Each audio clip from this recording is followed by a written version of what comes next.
Hello viewers, আসসালামু আলাইকুম। আমি আজকে আপনাদের সাথে যে বিষয়টি নিয়ে আলোচনা করব সেটি হচ্ছে সিরিয়ান ক্রাইসিস বা সিরীয় সংকট।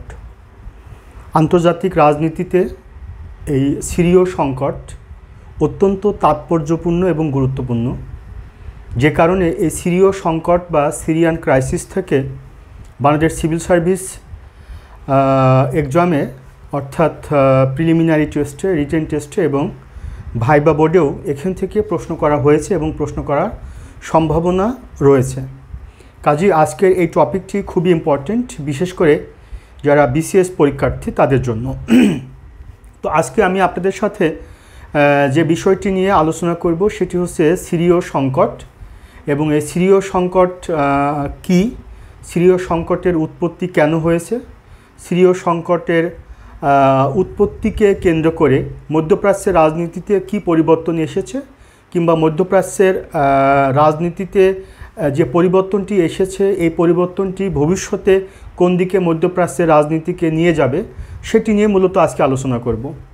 তো সিরীয় সংকট আলোচনা করবার পূর্বে প্রথমে আমরা জানি সিরিয়া সম্পর্কে অল্প পরিসরে।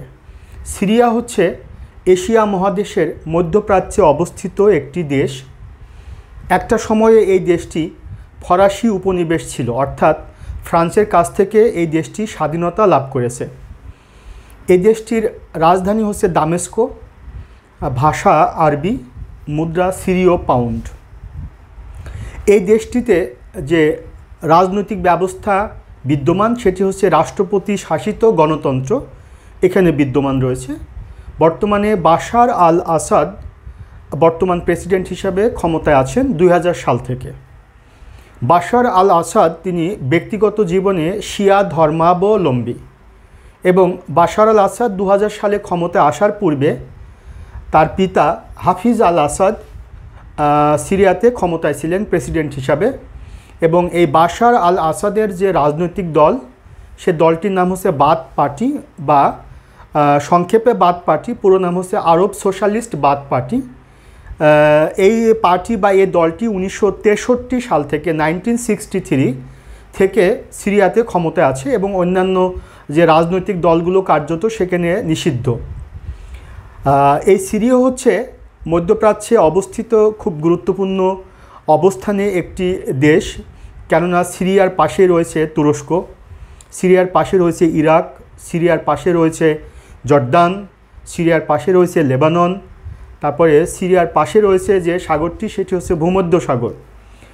এছাড়াও এই সিরিয়াতে বর্তমানে যে গৃহযুদ্ধ এখন পর্যন্ত চলমান, সেই গৃহযুদ্ধ পুরো মধ্যপ্রাচ্যের রাজনীতিতে একটি আমূল পরিবর্তন এনেছে, যে কারণে সিরীয় দেশটি বিশ্বব্যাপী একটি আলোচিত একটি দেশ।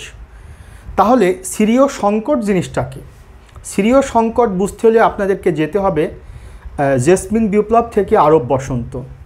আমরা জানি আফ্রিকা মহাদেশের উত্তরাঞ্চলীয় অঞ্চলে একটি দেশ যেটির নাম হচ্ছে তিউনিশিয়া। সেই তিউনিশিয়াতে দীর্ঘদিন যাবৎ ক্ষমতায় আছেন জাইন এল আবেদিন বেন আলী, সংক্ষেপে আমরা জানি বেন আলী নামে। তিনি দীর্ঘদিন যাবৎ ক্ষমতায় আছেন। তাকে ক্ষমতা থেকে উৎখাত করবার জন্য সেখানে সাধারণ জনগণের মধ্যে এক ধরনের স্বতঃস্ফূর্ত আন্দোলন হয়েছিল। স্বতঃস্ফূর্ত আন্দোলনের মাধ্যমে সেই জাইনুল আবেদিন বেন আলী তিউনিশিয়াতে তিনি প্রেসিডেন্ট হিসাবে ক্ষমতাচ্যুত হন, যেটিকে আমরা জানি জেসমিন বিপ্লব নামেই পরিচিত। এটি নিয়ে আমি আপনাদের পরবর্তী ভিডিওতে কথা বলবো, আরব বসন্ত কী, জেসমিন বিপ্লব কী। তাহলে তিউনিশিয়াতে জাইন এল আবেদিন বেন আলীকে ক্ষমতাচ্যুত করবার জন্য সেখানকার মানুষের যে গণ আন্দোলন সূচিত হয়েছিল, সেটির মাধ্যমে জাইন এল আবেদিন বেন আলীর পতন হয়েছিল। এটিকেই বলা হয়েছে জেসমিন বিপ্লব, যেটি তিউনিশিয়াতে হয়েছে। সে জেসমিন বিপ্লবের সূত্র ধরে পরবর্তীতে তিউনিশিয়ার পার্শ্ববর্তী যে দেশগুলো লিবিয়া কিংবা মিশর, এই সমস্ত দেশগুলোতেও তিউনিশিয়ার যে জেসমিন বিপ্লব যে আন্দোলনটি সেটি ছড়িয়ে পড়ে। সামাজিক যোগাযোগ মাধ্যমে একটা পর্যায়ে সেই দেশগুলোতে সরকার পরিবর্তন হয়, অর্থাৎ রাষ্ট্রপ্রধানদের পরিবর্তন হয়। বিশেষ করে লিবিয়ার কর্নেল মুয়াম্মার গাদ্দাফি ক্ষমতাচ্যুত হন এবং মিশরের হোসনি মোবারক ক্ষমতাচ্যুত হন। এই যে তিউনিশিয়াতে সৃষ্ট জেসমিন বিপ্লব পরবর্তীতে এই উত্তর আফ্রিকার আরবি ভাষাভাষী দেশগুলোতে অর্থাৎ আরব দেশগুলোতে যে গণজাগরণ তৈরি করে এবং এই গণজাগরণের মাধ্যমে এই আরব দেশগুলোর সরকার পরিবর্তন হয়। পশ্চিমা মিডিয়ার দৃষ্টিতে এটিকে আরব বসন্ত নামেই খ্যাত আমরা জানি। পরবর্তীতে সেই আরব বসন্তের মাধ্যমে এই সমস্ত দেশগুলোর সরকার পরিবর্তন হয়। একটা পর্যায়ে 2011 সালের মার্চ মাসে সিরিয়াতে আরব বসন্তের ঢেউ চরম মাত্রায় পৌঁছায়। বিশেষ করে দীর্ঘদিন যাবৎ সেখানে ক্ষমতায় আছে সিরীয় বাথ পার্টি, যে কারণে বিশেষ করে 1963 সাল থেকে সিরিয়াতে ক্ষমতায় আছে অন্যান্য দলগুলোকে কার্যত এবং মূলত নিষ্ক্রিয় করে সেখানে ক্ষমতায় আছে বাশার আল আসাদের বাবা অর্থাৎ হাফিজ আল আসাদ। তার যে দল সেটি হচ্ছে সিরীয় বাথ পার্টি কিংবা আমরা জানি আরব সোশ্যালিস্ট বাথ পার্টি। একটা পর্যায়ে অন্যান্য দলগুলো যেহেতু সেখানে নিষিদ্ধ, সুতরাং গণতন্ত্র বিন্দুমাত্র সেখানে নেই। এরপরে বাশার আল আসাদ 2000 সাল থেকে ক্ষমতায় আছেন। ইতোপূর্বে তার বাবা হাফিজ আল আসাদ ক্ষমতায় ছিল। বাশার আল আসাদ 2000 সাল থেকে ক্ষমতায় আসার পর থেকেই সিরিয়াতে দ্রব্যমূল্যের ঊর্ধ্বগতি, বেকারত্ব, তারপরে নিত্য প্রয়োজনীয় জিনিসের দাম চড়া, সেখানে মানুষ চাকরি বাকরি পাচ্ছে না। এরপরে বাশার আল আসাদ জোর করে ক্ষমতায় আঁকড়ে ধরে আছে, তিনি ক্ষমতা থেকে সরে যাচ্ছেন না। একটা পর্যায়ে এই যে আরব বসন্তের যে ঢেউ সেটি 2011 সালে মার্চ মাসে সিরিয়াতে এসে ধাক্কা দেয় এবং পরবর্তীতে সিরিয়ার জনগণ বাশার আল আসাদকে ক্ষমতাচ্যুত করবার জন্য তারা সেখানকার কিছু বিদ্রোহী গোষ্ঠীর সাথে একত্রিত হয়, সিরিয়ার সাধারণ জনগণ, এবং একত্রিত হয়ে তারা আসাদের বিরুদ্ধে বা সিরিয়ার প্রেসিডেন্ট বাশার আল আসাদের বিরুদ্ধে তারা বিদ্রোহ করা শুরু করে। একটা পর্যায়ে এই বিদ্রোহী গোষ্ঠীর সাথে যুক্ত হয় সিরিয়ার যে নিয়মিত আর্মি বা নিয়মিত সেনাবাহিনীর একটা অংশ। তারা সিরিয়া সরকারের সাথ থেকে তারা বিচ্যুত হয় এবং তারা বিচ্ছিন্ন হয়ে ফ্রি সিরিয়ান আর্মি নাম ধারণ করে সাধারণ জনগণের সাথে একীভূত হয়, বিরোধী দলগুলোর সাথে একীভূত হয় এবং তাদের সাথে যুক্ত হয় ইসলামিক স্টেট। এভাবে সিরিয়াতে তারা আসাদের ক্ষমতাচ্যুত করবার জন্য সেখানে এক ধরনের তারা বিদ্রোহ শুরু করে। এই বিদ্রোহ থেকেই সেখানে এক ধরনের সংকট তৈরি হয়। বাশার আল আসাদ ক্ষমতায় টিকে থাকতে চায়, অপরদিকে তাকে ক্ষমতা থেকে সরানোর জন্য সেখানকার যে free Syrian army, Islamic state, তারপরে সেখানকার সাধারণ জনগণ এবং পশ্চিমা রাষ্ট্রগুলোর মদদে এবং ইন্ধনে এবং পৃষ্ঠপোষকতায় বাশার আল আসাদের বিরুদ্ধে যে বিদ্রোহী গোষ্ঠীগুলো তারা একতাবদ্ধ হয়ে বাশার আল আসাদকে ক্ষমতাচ্যুত করবার জন্য যে আন্দোলন বা যে গণ আন্দোলন শুরু করে এবং সেই গণ আন্দোলন থেকে সেখানে এক ধরনের গৃহযুদ্ধ শুরু হয়, যেটিকে আমরা বলে থাকি সিরিয়ান সংকট বা সিরীয় সংকট হিসাবে খ্যাত। এখন প্রশ্নটি হচ্ছে যে সিরীয় সংকট কেন এর উৎপত্তি হয়েছে, সংক্ষিপ্ত পরিসরে আমরা জানলাম। তারপর এই সিরীয় সংকটের সাথে আর বিশ্ব রাজনীতির সম্পর্কগুলো কোন কোন জায়গায় সেটা আমরা এখন দেখব। প্রথমে আমরা দেখব যে সিরিয়াতে যে সংকটটি তৈরি হয়েছে অর্থাৎ সিরিয়ান ক্রাইসিস বা সিরীয় সংকট, সেই সিরীয় সংকটের সাথে সেখানকার সিভিল ওয়ার বা গৃহযুদ্ধ খুব গুরুত্বপূর্ণ। অর্থাৎ এই গৃহযুদ্ধই কিন্তু সিরীয় সংকটের উৎপত্তি হয়েছে গৃহযুদ্ধ থেকে। তো সিরিয়ান গৃহযুদ্ধটা কি বা সিরিয়ান সিভিল ওয়ারটা কি, আমরা সিরিয়ার গৃহযুদ্ধে যাবার পূর্বে গৃহযুদ্ধ জিনিসটা কি সেটি নিয়ে আমরা একটু কথা বলবো। গৃহযুদ্ধ বা সিভিল ওয়ার হচ্ছে একটি দেশের অভ্যন্তরীণ আইন শৃঙ্খলা অবনতি হেতু কিংবা একটি দেশের অভ্যন্তরীণ রাজনৈতিক অস্থিতিশীলতা সৃষ্টি হেতু সেখানকার কোনো চেইন অফ কমান্ড থাকে না, সেখানে সরকারের সাথে জনগণের এক ধরনের দূরত্ব সৃষ্টি হয়, সেখানে রাজনৈতিক অস্থিতিশীলতার সৃষ্টি হয়, এতে একটা দেশের অভ্যন্তরীণ আইন শৃঙ্খলার অবনতি হয়, এতে করে সে দেশে যে অরাজকতা সৃষ্টি হয়, অরাজক পরিস্থিতির সৃষ্টি হয়, এটিকে বলা হয়ে থাকে গৃহযুদ্ধ বা সিভিল ওয়ার। তাহলে সিরিয়াতে যে গৃহযুদ্ধ বা সিভিল ওয়ারটি হলো বা শুরু হয়েছে, সেই সিভিল ওয়ার বা গৃহযুদ্ধে একদিকে আমরা দেখে থাকি সেটি হচ্ছে আসাদ বাহিনী বা সরকারি বাহিনী, অর্থাৎ সিরিয়ার বর্তমান প্রেসিডেন্ট বাশার আল আসাদের বাহিনী এবং বাহিনী কিংবা সরকারি বাহিনী, এবং আরেক দিকে হচ্ছে বিদ্রোহী গোষ্ঠী। সেই বিদ্রোহী গোষ্ঠীর মধ্যে কারা আছে? বিদ্রোহী গোষ্ঠীর মধ্যে যদি আমরা দেখি সেটা হচ্ছে বাশার আল আসাদের নিয়মিত সেনাবাহিনীর একটা অংশ বিদ্রোহ করে সাধারণ জনগণের সাথে একীভূত হয়েছে, বাশার আল আসাদ থেকে তারা বিচ্ছিন্ন হয়েছে। এই গোষ্ঠীকে আমরা বলে থাকি ফ্রি সিরিয়ান আর্মি। এবং আরেকটা হচ্ছে ইসলামিক স্টেট, অর্থাৎ ইসলামিক খেলাফত সৃষ্টি করবার জন্য একটা গোষ্ঠীর উদ্ভব হয়েছে। মূলত সেটা ইরাক এবং সিরিয়া কেন্দ্রিক বিরাট একটা অঞ্চলে তারা ইসলামিক খেলাফত প্রতিষ্ঠা করবে, এই মর্মে ইসলামিক স্টেট নামক একটি জঙ্গি সংগঠনের উদ্ভব হয়েছিল এবং সেই জঙ্গি সংগঠনটি মূলত ফ্রি সিরিয়ান আর্মির সাথে একীভূত হয়েছে এবং পরবর্তীতে সিরিয়ার সাধারণ জনগণ এবং বিরোধী দল একত্রিত হয়ে সেখানে বিদ্রোহী গোষ্ঠী তারা তৈরি করেছে এবং এই বিদ্রোহী গোষ্ঠী মূলত আসাদের বিরুদ্ধে কিংবা আসাদ এই বিদ্রোহী গোষ্ঠীর বিরুদ্ধে একে অপরের বিরুদ্ধে যে বিভিন্নভাবে একে অপরকে ধ্বংস করার জন্য, একে অপরকে আক্রমণ করার জন্য যে বিভিন্নভাবে একে অপরের উপরে তারা অস্ত্র প্রয়োগ করছে, এতে করে সিরিয়াতে গৃহযুদ্ধের উৎপত্তি হয়েছে বা সিরিয়াতে সিভিল ওয়ার তৈরি হয়েছে। তো এই সিভিল ওয়ার বা গৃহযুদ্ধ কেন তৈরি হয়েছে? কারণ বিদ্রোহীদের দৃষ্টিতে বা তাদের দৃষ্টিভঙ্গি থেকে আসাদ যেহেতু দীর্ঘদিন যাবৎ ক্ষমতায় আছে, সেখানে গণমানুষের অধিকার নেই, সেখানে গণতন্ত্র ব্যাহত হচ্ছে, সেখানে সাধারণ মানুষের যে জানমালের নিরাপত্তা, সেখানকার সাধারণ মানুষের যে নিত্য প্রয়োজনীয় দ্রব্যাদির যে ব্যবস্থা সেটি আসাদ সরকার করতে পারছে না। সেখানে জিনিসের দাম বেড়ে গেছে, দ্রব্যমূল্যের ঊর্ধ্বগতি, বেকারত্ব সৃষ্টি হয়েছে, আসাদের যে স্বৈরতন্ত্র, সেই কারণে সিরিয়ার মানুষগুলো, সিরিয়ার বিদ্রোহী গোষ্ঠীগুলো একত্রিত হয়ে বাশার আল আসাদকে ক্ষমতাচ্যুত করতে চাচ্ছে, আবার বাশার আল আসাদ জোর করে ক্ষমতায় টিকে থাকতে চাচ্ছে। এভাবে সিরিয়ার বর্তমান প্রেসিডেন্ট বাশার আল আসাদ ক্ষমতায় টিকে থাকতে চাচ্ছে আর বিদ্রোহী গোষ্ঠীগুলো তাকে সরাতে চাচ্ছে। এটিকে কেন্দ্র করে তাদের মধ্যে যে অভ্যন্তরীণ পরিস্থিতি খারাপ হচ্ছে, এটিকে বলা হচ্ছে সিরিয়ান সিভিল ওয়ার বা সিরীয় গৃহযুদ্ধ। আরেকটি কারণ যদি আমরা দেখতে পাই, সেটি হচ্ছে সিরিয়াতে যে এই সংকটটি তৈরি হয়েছে বা ক্রাইসিস তৈরি হয়েছে, তাতে জিও ইকোনমিক বা জিও পলিটিক্যাল কোনো কনফ্লিক্ট আছে কিনা? ডেফিনেটলি রয়েছে।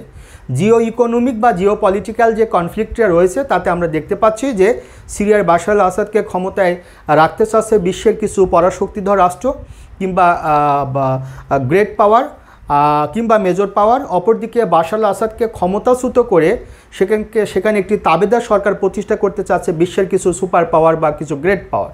তাহলে আমরা যদি দেখি সেই বাশার আল আসাদকে ক্ষমতাচ্যুত করতে চাচ্ছে কারা আর বাশার আল আসাদকে ক্ষমতায় রাখতে চাচ্ছে কারা? আমরা যদি দেখি বাশার আল আসাদকে ক্ষমতায় রাখতে চাচ্ছে রাশিয়া, যেটি সিকিউরিটি কাউন্সিলের একটি পার্মানেন্ট মেম্বার এবং বিশ্ব রাজনীতি বা আন্তর্জাতিক সম্পর্কে একটি গুরুত্বপূর্ণ দেশ। সে রাশিয়া বাশার আল আসাদকে ক্ষমতায় টিকিয়ে রাখতে চাচ্ছে। বাশার আল আসাদকে ক্ষমতায় টিকিয়ে রাখতে চাচ্ছে চীন, সেটিও কিন্তু নিরাপত্তা পরিষদের, জাতিসংঘ নিরাপত্তা পরিষদের একটি পার্মানেন্ট মেম্বার এবং একটি গ্লোবাল পাওয়ার চীন। একই সাথে বাশার আল আসাদকে ক্ষমতায় টিকিয়ে রাখতে চাচ্ছে আঞ্চলিক পরাশক্তি, সেটা হচ্ছে ইরান। প্রশ্নটি হচ্ছে তাহলে রাশিয়া এবং অন্যান্য রাষ্ট্রগুলো বাশার আল আসাদকে মদত দিচ্ছে, তাহলে প্রশ্নটি হচ্ছে রাশিয়ার স্বার্থটা কী? প্রথমত হচ্ছে বর্তমান প্রেসিডেন্ট বাশার আল আসাদের বাবা অর্থাৎ সিরিয়ার সাবেক প্রেসিডেন্ট হাফিজ আল আসাদের সময় থেকেই কিন্তু সোভিয়েত ইউনিয়নের সাথে তার ভালো সম্পর্ক ছিল এবং রাশিয়ার সাথেও হাফিজ আল আসাদের ভালো সম্পর্ক। যেহেতু রাশিয়ার সাথে বা সোভিয়েত রাশিয়ার সাথে হাফিজ আল আসাদের সম্পর্ক একটি পুরনো সম্পর্ক, সে কারণে বাশার আল আসাদ, হাফিজ আল আসাদের পুত্র বাশার আল আসাদের সাথে রাশিয়ার সম্পর্কটা যে ভালো হবে, এটি অন্তত ঐতিহ্যগত সম্পর্কেরই একটি ধারাবাহিক রূপ হিসাবেই আমরা মনে করতে পারি। এছাড়াও রাশিয়ার স্বার্থ হচ্ছে বাশার আল আসাদকে ক্ষমতায় টিকিয়ে রেখে বাশার আল আসাদের কাছে প্রচুর পরিমাণে সামরিক অস্ত্র বিক্রি করা। একই সাথে বাশার আল আসাদ রাশিয়ার কাছ থেকে প্রচুর পরিমাণে পেট্রোলিয়াম পদার্থ, ইলেকট্রিক পদার্থ এগুলো কিনছে।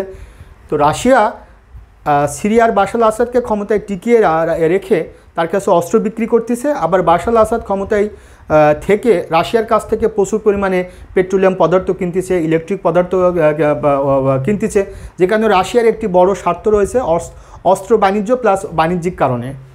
2 নম্বর যদি আমরা দেখি, সেটা হচ্ছে চীন। চীনের স্বার্থ হচ্ছে সিরিয়ার ফুয়েল, অর্থাৎ সিরিয়ার জ্বালানি চীনের জন্য খুব গুরুত্বপূর্ণ, সেই কারণে চীন বাশার আল আসাদকে সাপোর্ট দিচ্ছে। ইরানের স্বার্থটা যদি দেখি, তাহলে ইরান হচ্ছে একটি শিয়া ধর্মাবলম্বী রাষ্ট্র বা শিয়া পন্থী একটি রাষ্ট্র, সেখানকার মেজরিটি মানুষ হচ্ছে শিয়া এবং সেখানে ধর্মশাসন প্রজাতান্ত্রিকতার মিশ্রণে ইরান পরিচালিত হয়। আবার বাশার আল আসাদ তিনি ব্যক্তিগত জীবনেও কিন্তু শিয়াপন্থী।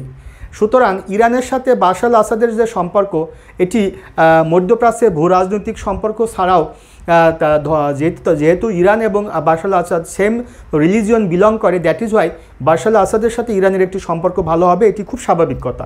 যে কারণে ইরান, চায়না এবং রাশিয়া এই মূলত 3টি রাষ্ট্র সহ অন্যান্য অনেক রাষ্ট্র বাশার আল আসাদকে মদত দিচ্ছে, সমর্থন দিচ্ছে, ইন্ধন দিচ্ছে এবং তাকে ক্ষমতায় টিকিয়ে রাখতে চাচ্ছে। অপরদিকে বাশার আল আসাদকে ক্ষমতায় থেকে সরাতে চাচ্ছে সেটি হচ্ছে পরাশক্তিধর রাষ্ট্র মার্কিন যুক্তরাষ্ট্র।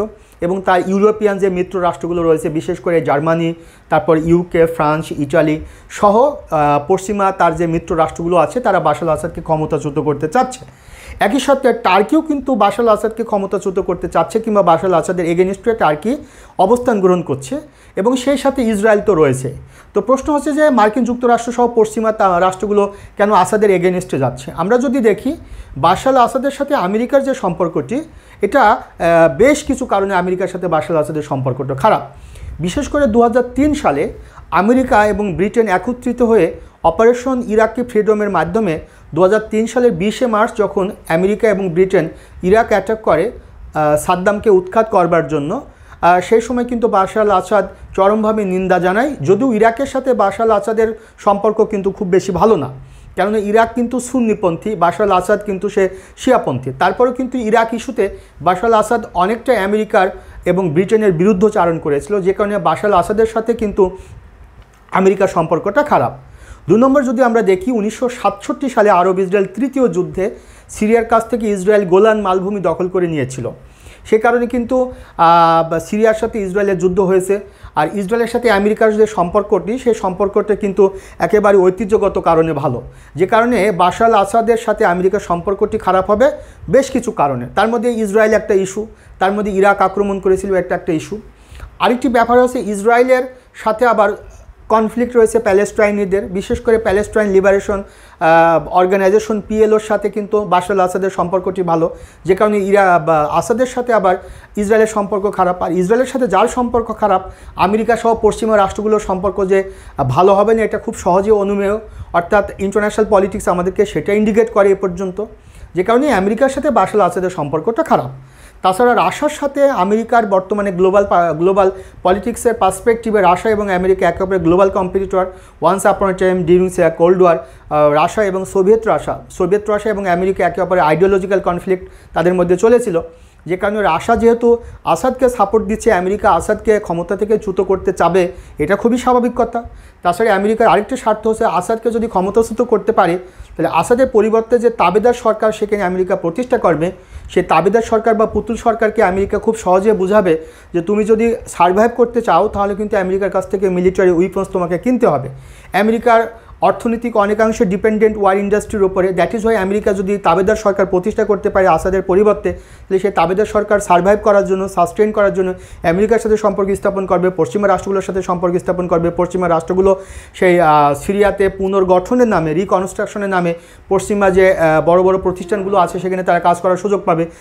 সিরিয়ার ফুয়েলের উপর তারা একটা আধিপত্য বিস্তার করতে পারবে। এ কারণে বাশার আল আসাদকে কোনোভাবে তারা ক্ষমতায় রাখতে চাচ্ছে না। এটা হচ্ছে মূলত আমেরিকা সহ পশ্চিমা রাষ্ট্রগুলোর আসাদের বিরুদ্ধচারণ করার একটি কারণ। সিরিয়াতে রাশিয়া আসাদকে সমর্থন দিয়ে রাশিয়ার যে লাভটি হয়েছে বা লাভটি হচ্ছে, সেটা হচ্ছে আসাদের বা সিরিয়ার যে তার্তুস যে সিপোর্ট, অর্থাৎ তার্তুর যে সমুদ্র বন্দর, সেটি 49 ইয়ার্সের জন্য রাশিয়া অলরেডি লিজ নিয়েছে, এবং রাশিয়া প্রথমবারের মতো একটি সেখানে মিলিটারি বেজ স্থাপন করেছে। তাহলে রাশিয়া সহজে কিন্তু মিডল ইস্টে তার পলিটিক্যাল যে ইনফ্লুয়েন্স এবং তার যে মিলিটারি ইনফ্লুয়েন্স সহজে সে ক্রিয়েট করতে পারছে, এবং ইনফ্যাক্ট মিডল ইস্টের রাজনীতিতে রাশিয়া খুব সহজে কিন্তু একটা হস্তক্ষেপ করার সুযোগ পাচ্ছে। তো বাশার আল আসাদের লাভ হচ্ছে সে ক্ষমতায় টিকে থাকতে পারছে রাশিয়ার সহযোগিতায়, চীনের সহযোগিতায়। চীন এবং রাশিয়া তাদের স্বার্থের ব্যাপারটাও তারা গুরুত্বের সাথে দেখতেছে, যে কারণে আসাদকে তারা ক্ষমতায় রাখতে চাচ্ছে একটা পক্ষ, আরেকটা পক্ষ আসাদকে ক্ষমতায় রাখতে চাচ্ছে না। এতে করে সেখানে সৃষ্ট সংকট আরও বেশি ঘনীভূত হচ্ছে। তাহলে প্রথমত সেখানে সিভিল ওয়ার শুরু হয়েছে, তারপরে সেখানে ভূ রাজনৈতিক অর্থনৈতিক কারণে পরাশক্তির রাষ্ট্রগুলোর যে পারস্পরিক যে স্বার্থ, সেই স্বার্থগুলো তারা সমুন্নত রাখবার জন্য আসাদকে কেউ ক্ষমতায় রাখতে চাচ্ছে, আসাদকে কেউ ক্ষমতা থেকে সরাতে চাচ্ছে। এ কারণে সেখানকার যে সৃষ্ট সংকট সেটা লেগেই আছে। আরেকটি ব্যাপার, সেটা আমরা আইডিওলজিক্যাল দিক থেকে যদি এটিকে আমরা অ্যানালাইসিস করি, সেটিকে কেউ বলছেন যে এটি এক ধরনের রিলিজিয়াস কনফ্লিক্ট। ইনফ্যাক্ট আসাদ যেহেতু পার্সোনালি সে শিয়াপন্থী, ইরান যেহেতু শিয়াপন্থী, সৌদি আরব যেহেতু সুন্নিপন্থী, তারপরে গালফ কোঅপারেশন কাউন্সিল অর্থাৎ GCC-ভুক্ত দেশগুলো ম্যাক্সিমাম যেহেতু সুন্নিপন্থী, সুতরাং আসাদের এগেনিস্টে চলে গিয়েছে বা যাচ্ছে সেটা হচ্ছে সৌদি আরব বা কিংডম অফ সৌদি আরাবিয়া। এরপরে GCC-ভুক্ত রাষ্ট্রগুলো আসাদের এগেনিস্টে যাচ্ছে। On the other hand Iran এবং হিজবুল্লাহ হিজবুল্লাহ কিন্তু লেবাননের এবং রাশিয়াপন্থী। তাহলে ইরান, হিজবুল্লাহ, হামাস যেহেতু ইসরায়েলের এগেনিস্টে, আসাদ যেহেতু ইসরায়েলের এগেনিস্টে, সো শত্রু বন্ধু। তাহলে হামাস, তারপর হিজবুল্লাহ, ইরান, এই সমস্ত সংগঠনগুলো, এই দেশগুলো আসাদের পক্ষে তারা কাজ করতেছে ধর্মীয় দৃষ্টিভঙ্গি থেকে। আসাদের বিপক্ষে চলে যাচ্ছে সৌদি আরব এবং জিসিসিভুক্ত দেশগুলো, যে কারণে সিরিয়ার সংকটটি আরও বেশি ঘনীভূত হচ্ছে। আরেকটি কারণ যেটা হচ্ছে যে ইসরায়েলের সাথে সিরিয়ার সম্পর্ক একেবারে ঐতিহ্যগত কারণে খারাপ সম্পর্ক, অর্থাৎ ইসরায়েল এবং সিরিয়া একে অপরের ট্র্যাডিশনাল শত্রু। এরপরে ইরান এবং ইসরায়েল একে অপরের ট্র্যাডিশনাল শত্রু। আবার ইরান এবং সৌদি আরব একে অপরের আইডিওলজিক্যাল কনফ্লিক্ট, তারপরে জিওপলিটিক্যাল কনফ্লিক্ট তাদের মধ্যে রয়েছে। সুতরাং এই সমস্ত কারণে বাশার আল আসাদকে ক্ষমতায় টিকিয়ে রাখলে একটা পক্ষের লাভ হচ্ছে, আবার বাশার আল আসাদকে ক্ষমতা থেকে চ্যুত করতে পারলে আরেকটা পক্ষের লাভ হচ্ছে। এতে করে সিরিয়াতে সৃষ্ট সংকট এখন পর্যন্ত রয়ে গেছে এবং এই সংকট খুব সহসাই যে সুরাহা হচ্ছে না, অন্তত বিশ্ব রাজনীতির সাম্প্রতিক গতিধারা আমাদেরকে সেটি কিন্তু একটি প্রচ্ছন্ন ইঙ্গিত দেয়। সুতরাং সিরিয়াতে এই আসাদকে ক্ষমতায় রাখতে গিয়ে, আবার আসাদকে ক্ষমতা থেকে সরাতে গিয়ে সেখানে যে সমস্যাটি হয়েছে, সেখানে লক্ষ লক্ষ মানুষের জীবনহানি হয়েছে, লক্ষ লক্ষ মানুষ বাস্তুচ্যুত হয়েছে।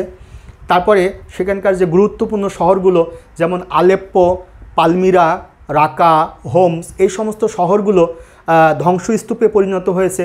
এই যে আলেপ্পো নিয়ে বিশেষ পরীক্ষায় একটি প্রশ্ন এসেছে। তাহলে দেখা যাচ্ছে যে সিরিয়াতে যে সৃষ্ট সংকট, সেই সংকটটি শুধুমাত্র আসাদকে ক্ষমতায় টিকিয়ে রাখা এবং আসাদকে ক্ষমতা থেকে সরানো, এটি যেমন একটা বিষয়। এছাড়া এখানকার যে সিভিল ওয়ার বা গৃহযুদ্ধ, এখানকার যে জিওপলিটিক্যাল কনফ্লিক্ট, এখানকার যে জিও ইকোনমিক্যাল কনফ্লিক্ট, এরপরে ওয়ার্ল্ড পলিটিক্স বা গ্লোবাল পলিটিক্সের যে নিউ পোলারাইজেশন, এরপরে রাষ্ট্রগুলোর স্বার্থের যে দ্বন্দ্ব, সব মিলিয়ে সেখানে একটা সংকট সৃষ্টি হয়েছে এবং এই সংকটটিকে আমরা বলছি সিরিয়ান ক্রাইসিস বা সিরীয় সংকট। সুতরাং সিরীয় সংকট শুধুমাত্র সিরিয়ার মধ্যেই কিন্তু সীমাবদ্ধ নেই, এই মধ্যপ্রাচ্যের অনেক দেশগুলোতে এই সংকটের একটা প্রভাব রয়ে গেছে এবং এই প্রভাবকে কেন্দ্র করে মধ্যপ্রাচ্যের রাজনীতিতে একটা পরিবর্তন এসেছে।